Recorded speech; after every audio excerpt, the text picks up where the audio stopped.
ఇక్కడ శాసన మండలిలో జరుగుతున్నటువంటి పరిణామాలన్నీ చూసిన తర్వాత నేను ఒక మంత్రిగా కాదు అధ్యక్ష, ఒక వెంకటేశ్వర స్వామి మీద భక్తితో చాలా బాధ ఆవేదన కలుగుతుంది అధ్యక్ష. ఈరోజు మీకు హిందూయిజం మీద వెంకటేశ్వర స్వామి మీద ఇంత కక్ష కట్టుకొని పనిచేస్తారని చెప్పి నేను అనుకోలేదు అధ్యక్ష.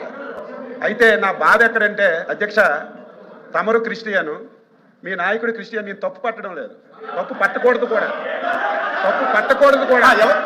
కానీ శాసన మండలిలో బాధ కలుగుతుంది, నేను తీసుకోను, బాధ కలుగుతుంది. వెంకటేశ్వర స్వామి పవిత్రుని ఇంత దారుణంగా దెబ్బతీస్తున్నారు అధ్యక్ష. ప్రతిరోజు